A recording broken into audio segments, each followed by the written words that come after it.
Federal Drive is presented by GEHA, Government Employees Health Association, proudly providing health and dental benefits to federal employees and their families. Visit GEHA.com. While agencies talk about modernizing data practices and accelerating research, the president's budget request reveals where execution pressure is likely to land first.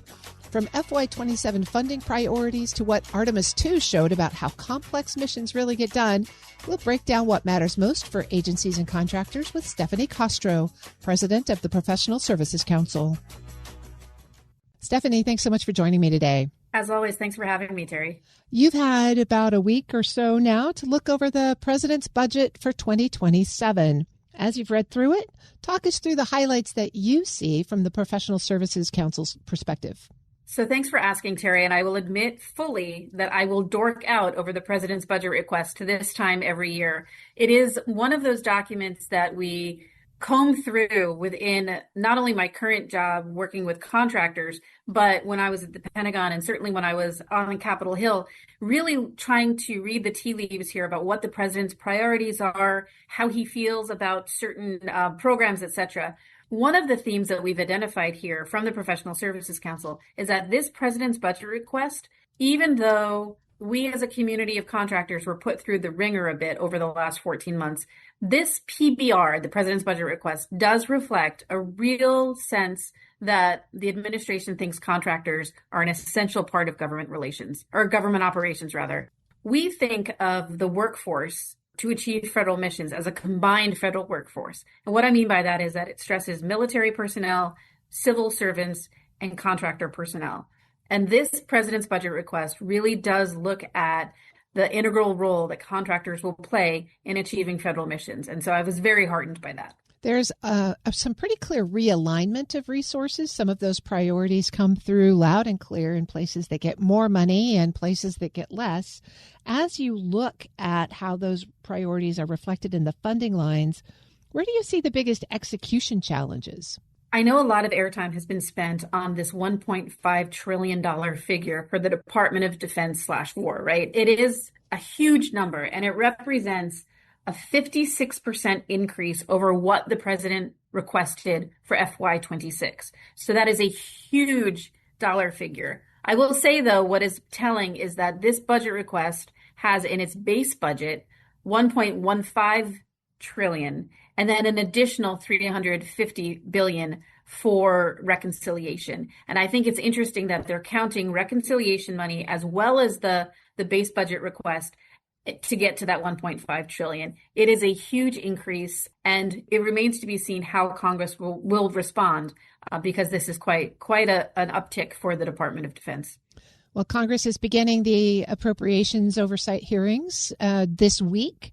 What should federal leaders and managers be watching as those roll out to see where priorities are most likely to shift?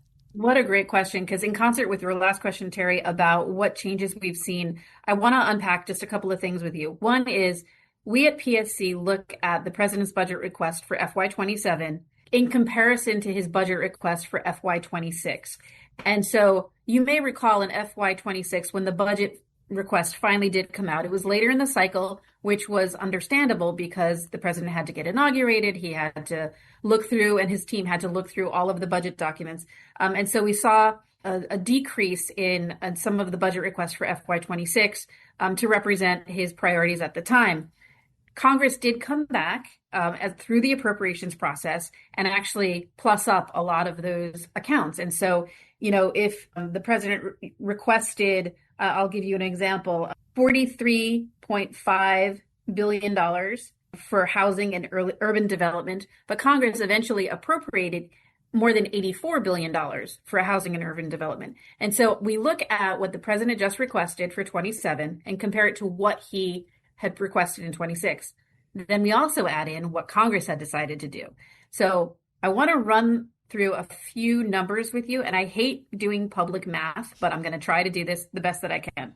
So there are certain areas where the president has increased year over year his request, but it is still less than what Congress ended up appropriating for 26. So it's higher than what we saw last year at this time for a request, but it's lower than where Congress ended up funding 26. So there are examples for Health and Human Services. The request this year is down more than 12% over what was enacted for 2026. For the Department of Education, it will come as no surprise that that number is lower as well, by about 3%. It's 13% lower for housing and urban development. So even though the president is requesting much more money in 27 than he did in 26, it's still less than what Congress appropriated for 2026. And so I wanted to give you a sense of all of that because it's interesting to me the role that Congress plays with the power of the purse of saying, yes, this is what the president requested, but we're still going to give more to some of these civilian agencies. So not the 1.5 trillion for defense, but the civilian agencies. And we expect to see that again this year. I'm speaking with Stephanie Kostro. She's the president of the Professional Services Council. Stephanie, I know you and lots of other folks will continue to sort through the budget, but I'm going to switch to a different topic now and let you put that budget under your pillow. And I want to talk about space because Artemis II splashed down on Friday last week, a very successful mission. But NASA and space ops are very different now compared to the Apollo era that we remember for the last moonwalk. How are contractors involved in this new public-private approach to space? You know, I think I joined millions of Americans by being thrilled, not only watching the launch, but seeing the images that came back from Artemis, knowing that there were 4 astronauts, slingshotting the moon, right? Going around the dark side of the moon and coming back, and then that successful splashdown. I think the NASA administrator and the president would be among the first to say this was a team effort. Certainly the NASA folks have said, they could not do that without the combined federal workforce that we talked about earlier, the civilians working alongside contractors. And it is really critical to understand, you don't have in-house capabilities within NASA to work on propulsion, avionics, life support, the launch vehicle, the spacecraft itself.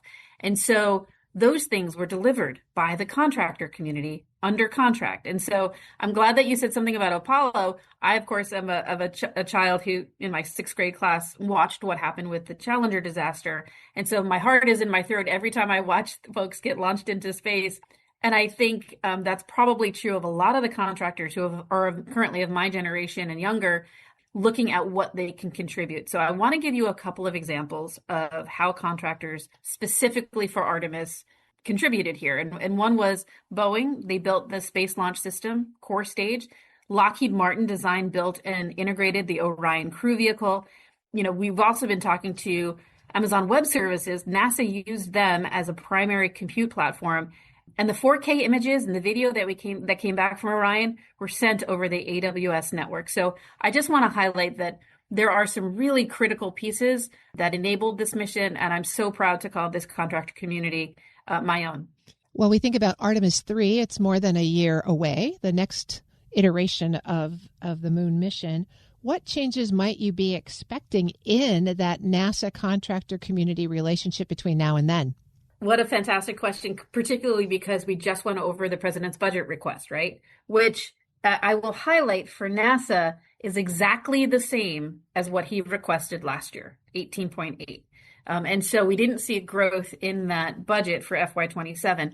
I hope to see some changes there. I hope that we can have these discussions as contractors with folks at NASA and in the White House and on the Hill to talk about the importance of moving forward with this program. This was another example of where Congress appropriated more money than what the president asked for in 26. And I hope that'll be the case again in 27. This is an area where, NASA currently is going through this workforce review. They're talking about insourcing some core competencies and requirements.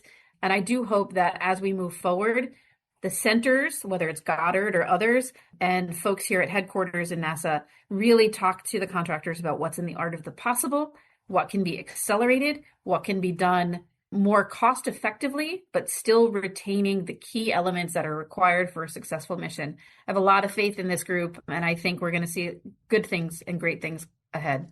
I've been speaking with Stephanie Kostro. She's the president of the Professional Services Council. Stephanie, great to talk to you as always. Thanks, Terry. We'll post this interview at federalnewsnetwork.com/Federal Drive. Subscribe to the Federal Drive wherever you get your podcasts.